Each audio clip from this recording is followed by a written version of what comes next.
What happens when one of Britain's most beloved actors walks onto a daytime talk show expecting a friendly chat about his legendary career, only to be ambushed with disrespectful questions and personal attacks? In just 34 seconds of one particularly shocking comment, Denise Welch managed to cross a line so offensive that Michael Caine, a man known for his calm and professional demeanor throughout 6 decades in Hollywood, did something nobody saw coming. He stood up, removed his microphone, and walked off the set in front of millions of viewers. This is the story of how a simple interview turned into one of the most uncomfortable moments in British daytime television history. Michael Caine arrived at the Loose Women studio that morning in good spirits. He was there to promote his latest film, a project he was genuinely excited about. The legendary actor, known for iconic roles in everything from Alfie to the Dark Knight trilogy, had done thousands of interviews throughout his career. He knew how these shows work: light banter, a few laughs, some clips from the movie, and everyone goes home happy. But from the moment he sat down on that purple sofa, something felt different. The other panelists seemed warm and welcoming, but Denise Welch had a strange energy about her. There was an edge to her smile, a certain tone in her voice that suggested this wasn't going to be the friendly conversation Michael had prepared for. The interview started normally enough. The panel introduced Michael to applause from the audience. He waved, flashed that famous smile, and settled into his seat. The first few questions were standard fare. How was he enjoying being back in London? What was it like working with the director on his new film? Michael answered each question with the charm and wit that had made him a talk show favorite for decades. Then Denise Welch decided to take the conversation in a different direction. "Michael," she said, leaning forward with a look that seemed almost predatory, "you've been married to your wife Shakira for quite a long time now. Tell me, do you think she would have married you if you weren't famous?" The other panelists shifted uncomfortably. You could feel the temperature in the studio drop. This wasn't a playful question. This was loaded with implication, suggesting that his marriage was somehow transactional, that his wife only loved him for his celebrity status. Michael kept his composure, though his smile tightened just slightly. "Well, Denise," he replied evenly, "I'd like to think she married me because she loves me. We've been together for many years and built a beautiful life together. Fame has nothing to do with it."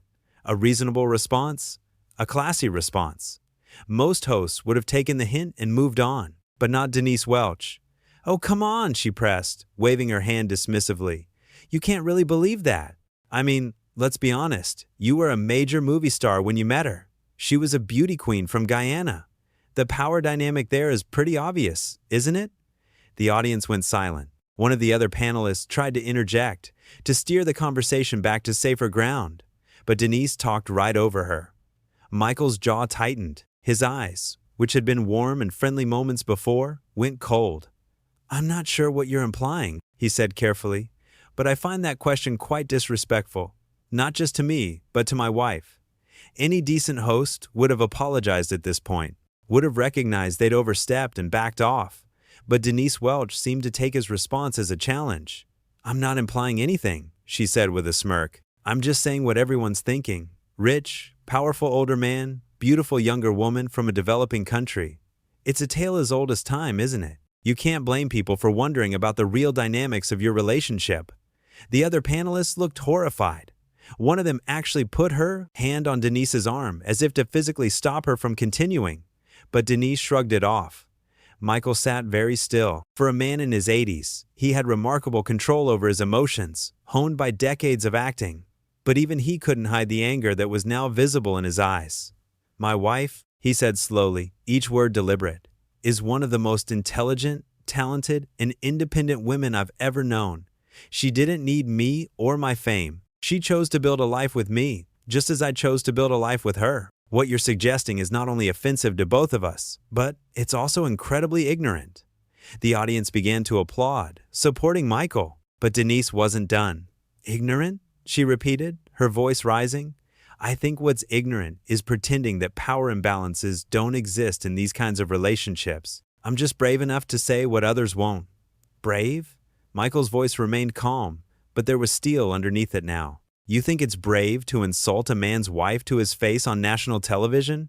That's not bravery, Denise. That's just rude." One of the other panelists jumped in, trying desperately to salvage the interview. "Michael, let's talk about the film. The trailer looks absolutely fantastic and—" But Denise cut her off again. She was locked in now, seemingly unable or unwilling to let this go. Look, Michael, I'm sorry if the truth hurts, but someone needs to ask these questions. You Hollywood types live in this bubble where you think you can just... The truth? Michael interrupted, his voice sharp now. You don't know the first thing about my marriage or my life. You've decided to use your platform to make cruel assumptions about people you've never met. That's not truth. That's just mean-spirited gossip. Denise's face flushed. She clearly wasn't used to guests pushing back this hard. I'm a journalist, she said defensively. It's my job to ask difficult questions. No, Michael replied, firmly. A journalist asks difficult questions about relevant topics. A journalist does research. A journalist treats their subjects with basic respect. What you're doing is taking cheap shots at my family for no reason other than to create drama. The tension in the studio was unbearable now. The audience didn't know whether to applaud or stay silent. The cameras kept rolling, capturing every uncomfortable second. Denise, perhaps realizing she was losing the room, tried a different tactic. Her voice took on a fake sweetness that was somehow even more grating than her aggressive questioning had been. Michael, darling, I think you're being a bit too sensitive. We're just having a conversation here. If you can't handle a little gentle ribbing, maybe you shouldn't be doing interviews. That was the wrong thing to say. Michael Caine had been in the entertainment industry since the 1950s. He had worked with the biggest directors, the most demanding producers, the most difficult co-stars. He had been interviewed thousands of times, in every format imaginable.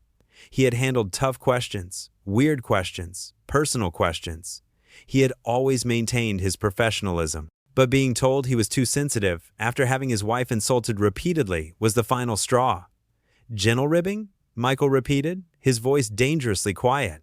You've spent the last several minutes making deeply personal and offensive comments about my marriage. You've implied that my wife is some kind of gold digger. You've suggested that our relationship is based on power and money, rather than love and respect.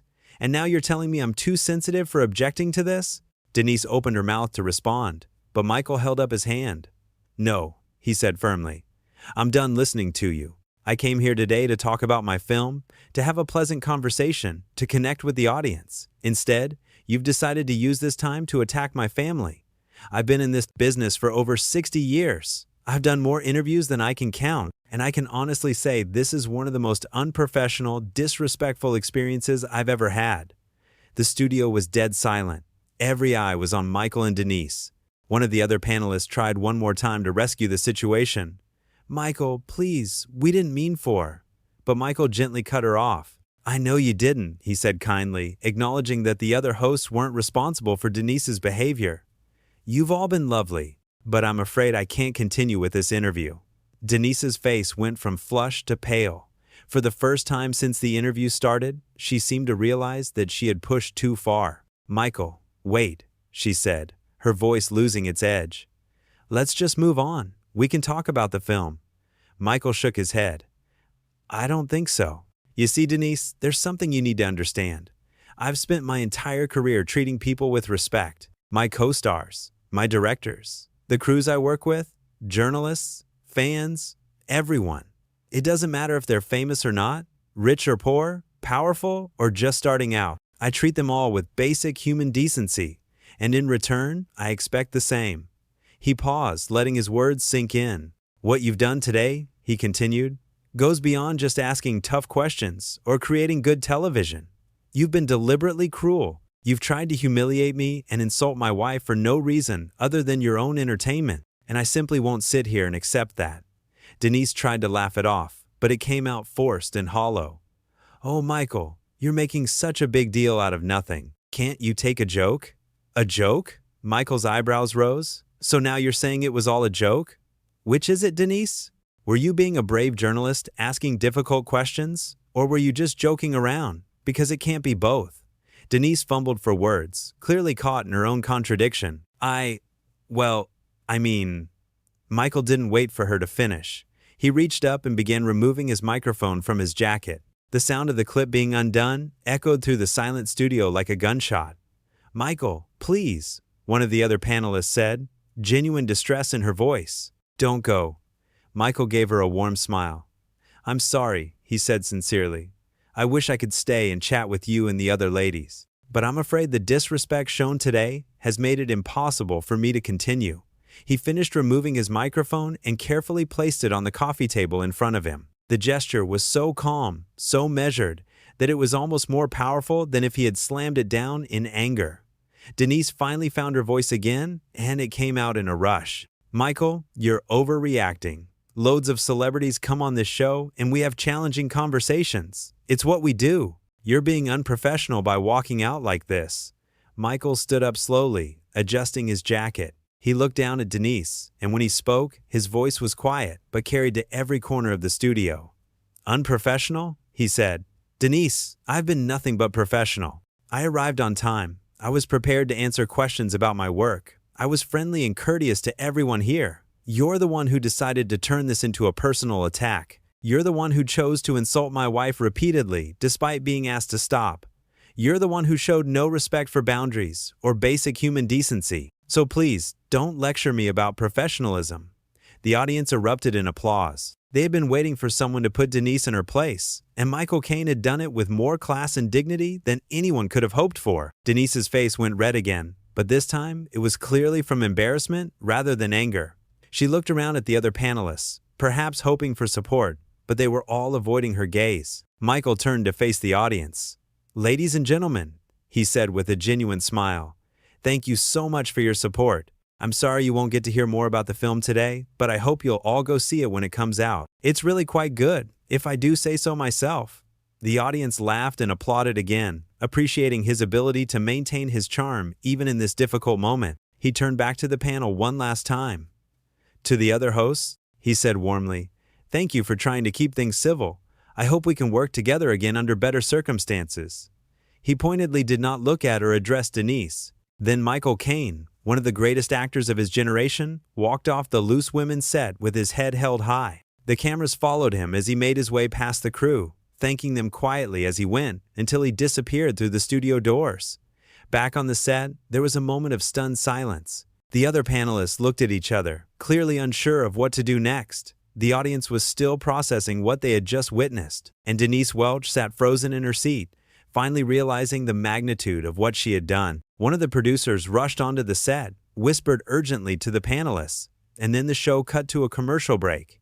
But the damage was done. In just a few minutes of incredibly poor judgment, Denise had managed to alienate one of Britain's most beloved actors, make herself look petty and cruel, and create a moment that would be replayed and discussed for years to come. The other panelists were visibly upset. One of them turned to Denise and said, "Just loud enough for the microphones to catch. What were you thinking? That was completely out of line." Denise tried to defend herself. "I was just trying to make good television. We need to push boundaries sometimes."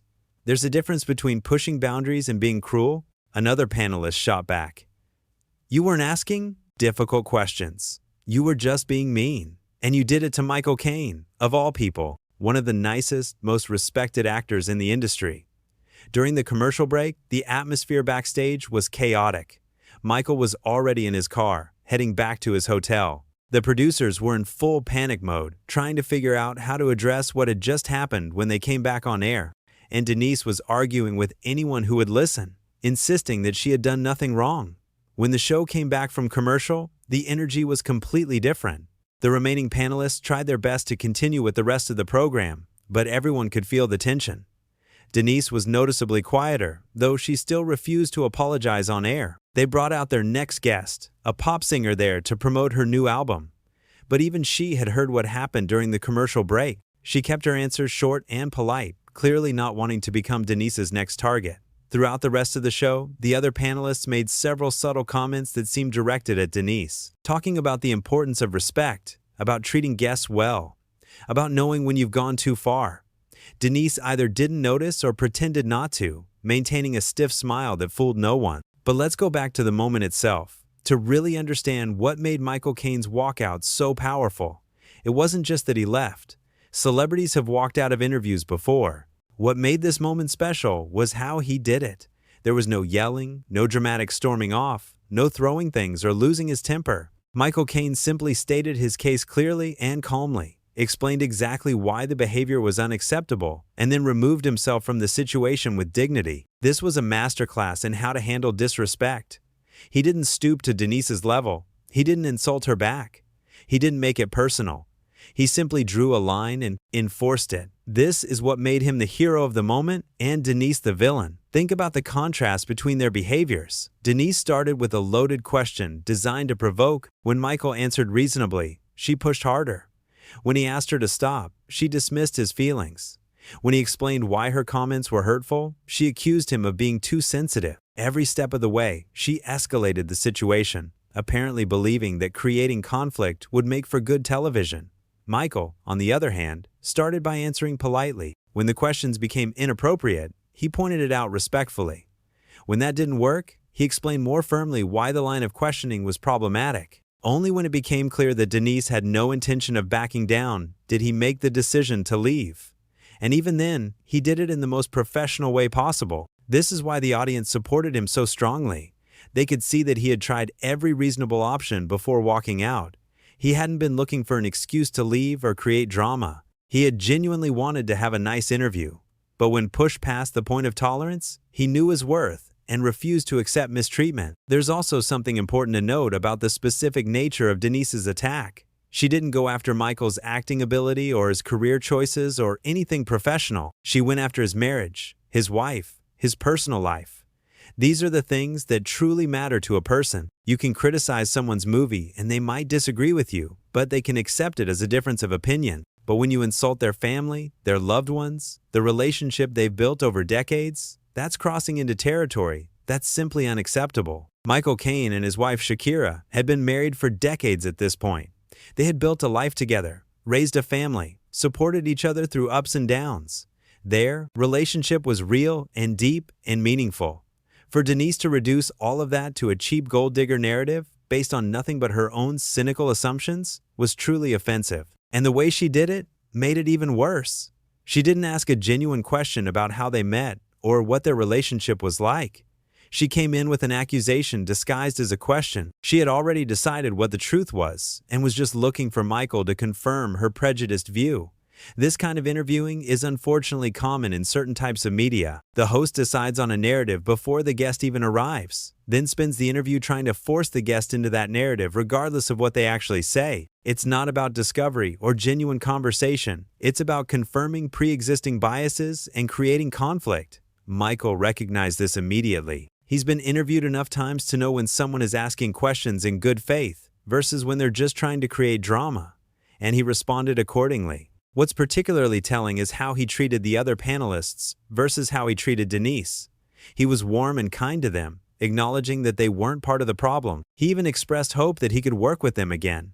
But to Denise, he gave nothing but cold, clear statements of fact. He didn't pretend to be her friend. He didn't try to smooth things over or let her save face. He simply stated what had happened and why it was unacceptable. This distinction is important. Some people might say Michael should have been more forgiving, that he should have accepted an apology if one was offered, that walking out was too extreme. But here's the thing, Denise never actually apologized. Not sincerely, anyway. She tried to laugh it off. She tried to claim she was joking. She tried to blame Michael for being too sensitive. But she never once said, "I'm sorry, that was inappropriate. I shouldn't have said those things about your wife." Without a genuine apology, without any acknowledgement that she had done something wrong, what was Michael supposed to do? Sit there and continue to be insulted? Pretend everything was fine when it clearly wasn't?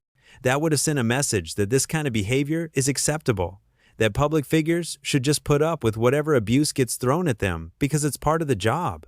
By walking out, Michael sent a different message, that everyone, regardless of their fame or status, deserves basic respect, that there are lines that shouldn't be crossed, that you don't have to tolerate mistreatment just because you're on television. This is a lesson that goes beyond just celebrity interviews. In any situation, personal or professional, there comes a point where you have to stand up for yourself and your boundaries. You can be polite about it, you can be professional about it, but you have to do it. Otherwise, you're teaching people that they can treat you however they want without consequences. The beauty of Michael's response was that the consequence was natural and appropriate. He didn't try to get Denise fired. He didn't go on social media and blast her. He didn't write angry articles or give interviews trashing her. He simply removed himself from a situation that had become untenable. The consequence of Denise's behavior was that she lost the opportunity to interview one of the most famous actors in the world.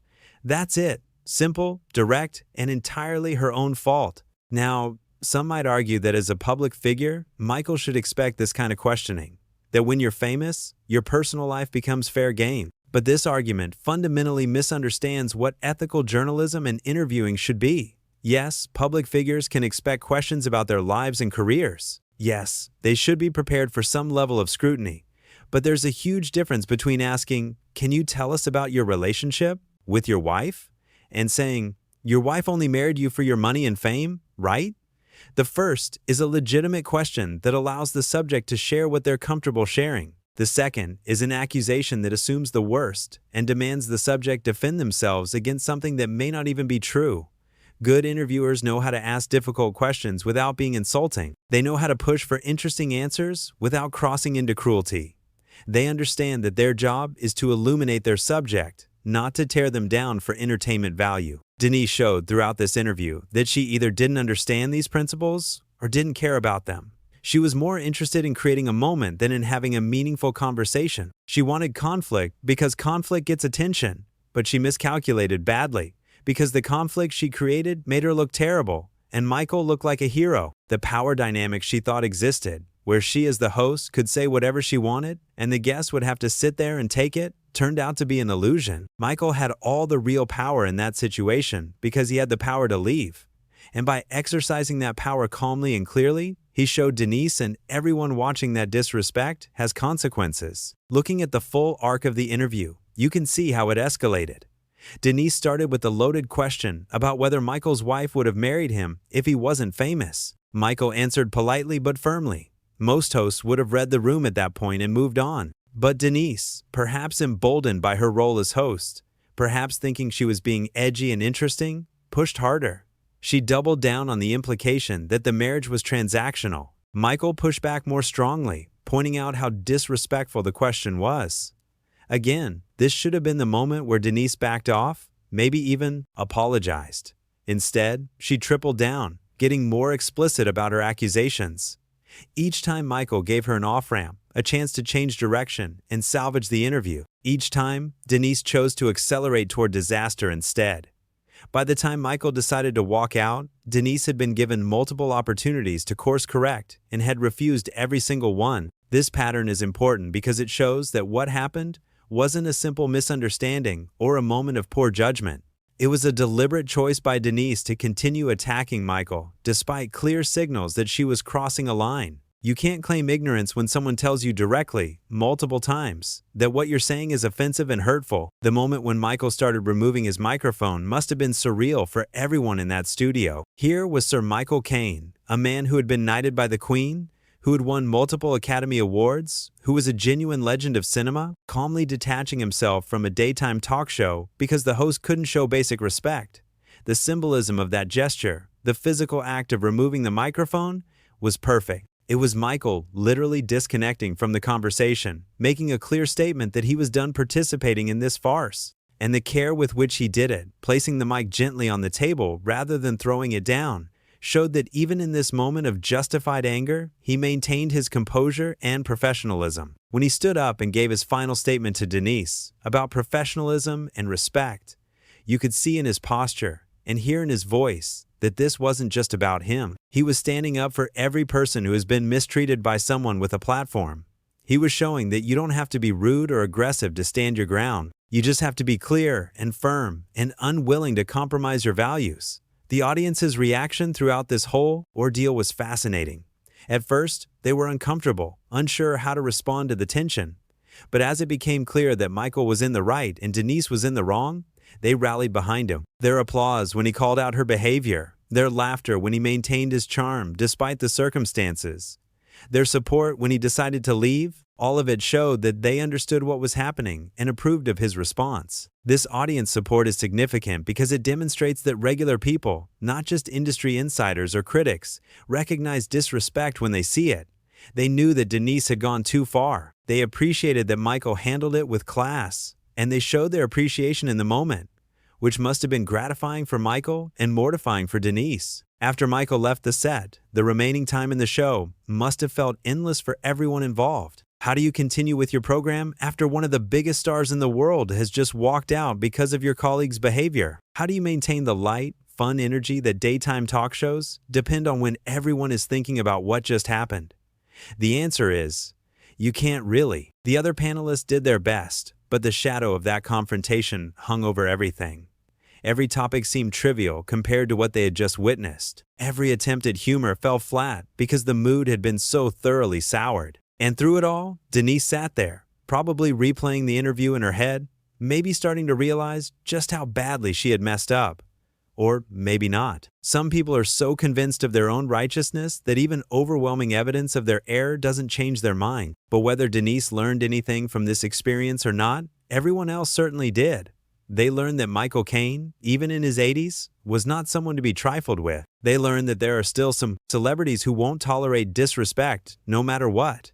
They learned that sometimes the most powerful response to inappropriate behavior is simply to walk away. For viewers at home, this interview became a moment that defined both Michael Caine and Denise Welch in the public consciousness.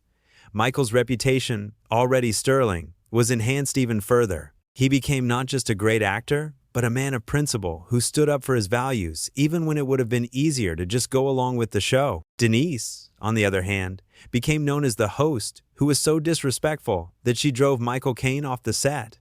The interview also sparked broader conversations about how we treat celebrities and public figures. Are they fair game for any kind of question or comment just because they're famous? Or do they deserve the same basic respect we would show anyone else? Most people, after watching this interview, came down firmly on the side of respect. There's something particularly powerful about the fact that this happened on a show called Loose Women, which prides itself on frank, open discussion. There's nothing wrong with frank, open discussion, but there's a world of difference between being frank and being cruel, between being open and being invasive, between asking difficult questions and making insulting assumptions. Denise seemed to confuse these things. She thought that being provocative was the same as being interesting, that pushing buttons was the same as good interviewing, that making her guest uncomfortable was the same as getting to the truth.